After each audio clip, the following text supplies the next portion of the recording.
stand for the Pledge of Allegiance. Attention, salute, pledge.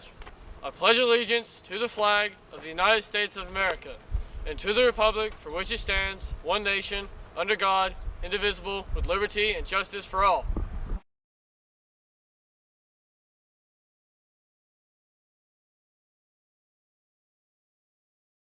At the very least, I can't do that accent.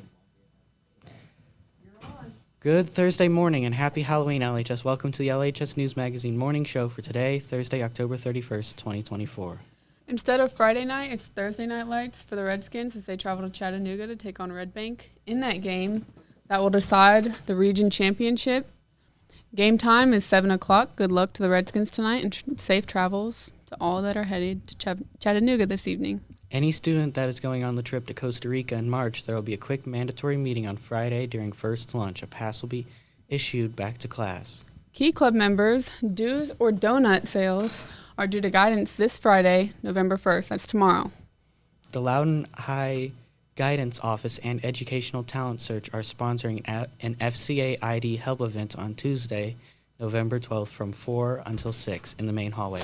Remember, both a student and a parent must have a verified FSA ID to complete the FAFSA in the spring. We will be here to help both students and parents set up their FSA IDs. All participants will be entered in a drawing for a $25 gift card. Have a happy Halloween, but don't go anywhere. The first episode of the Big Red Sports Show with Caden Ridings and Seth Henley starts now.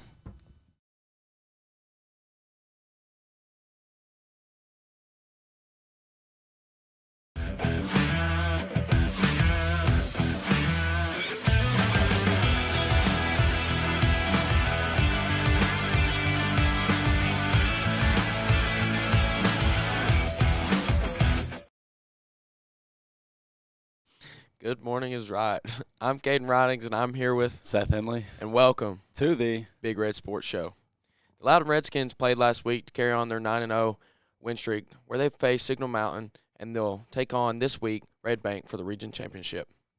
With that being said, though, let's take a look and go ahead and watch Signal Mountain recap.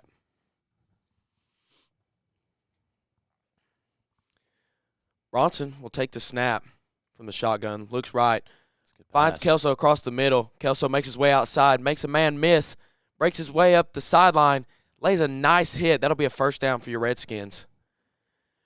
Bronson hands off to Russell. Russell takes the outside gap, makes a move, makes another miss.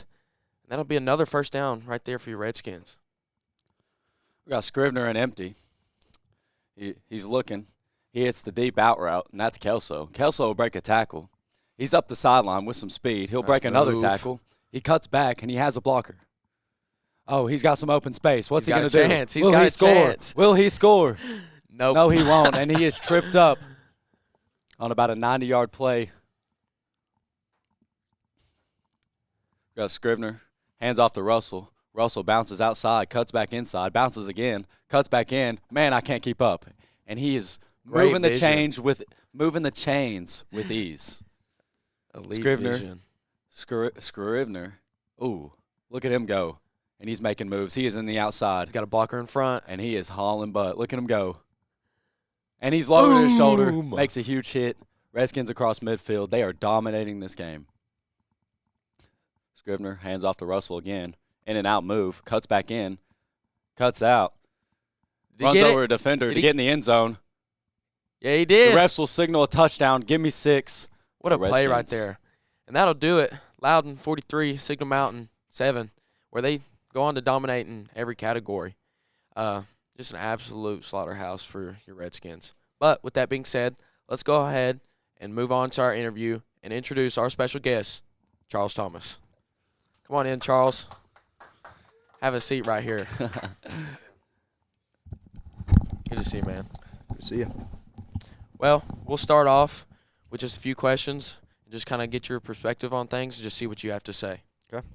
All right. So we'll start with out of your positions, because we know you play middle linebacker and running back as well, but primarily middle linebacker. Mm-hmm. Tell us what it is, or like what it's like playing middle linebacker. Like, what do you see that most people from the stands wouldn't? Well, I'd say that everybody sees, just some guy that's hitting people and being that guy that sets the tone. But also, it's a lot more studying than that. I'd say it's a lot more mental than that. Especially this week, I'm memorizing a bunch of plays, making sure I know the right read, memorizing if this player's here, they're going to run this. If this player's here, they're going to do this. So it's a lot more mental. You're keeping your guys in check. You're making sure that they need to be where they need to be. As far as the the D-line and the outside linebackers. Just being a leader. Yeah. I understand. So, Charles, being what they call you, the general of the defense. That's me. So, how did you acquire this name, the general of the defense? Tell me about it. So basically, my friends just wanted to play a little joke, and they just thought that it would be funny to call me the general because I'm going in the Navy.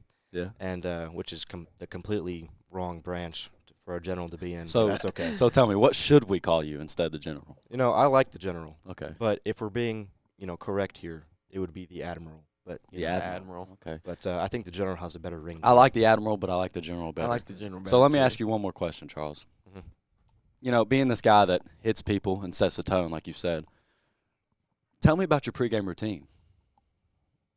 What do you do pregame that gives you that edge to you can go out there and hit people?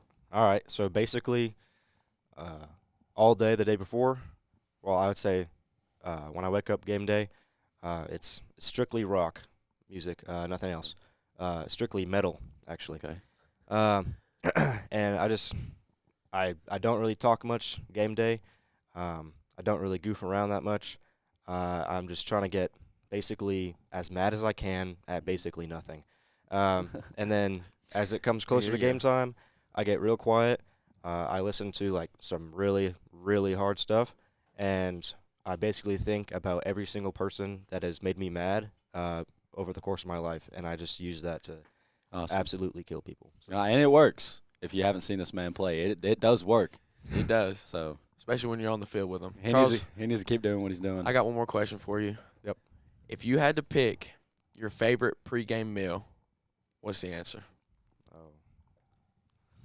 Man,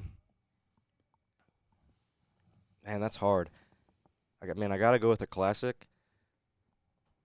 Something that Melinda's making. I really don't know. I like chicken. Chicken? Chicken. Okay, yeah, Ooh, that's light good. on the stomach. Yeah, that's good. that's good. That's a good pregame meal. Well, there it is, folks. Charles Thomas here. Make sure you stay tuned next week for we'll go on to face Red Bank, and we'll cover over the recap. And once again, we appreciate Charles for being on the show. I'm Caden Ridings. This is Seth Henley, and thank you for joining the Big Red Sports Show.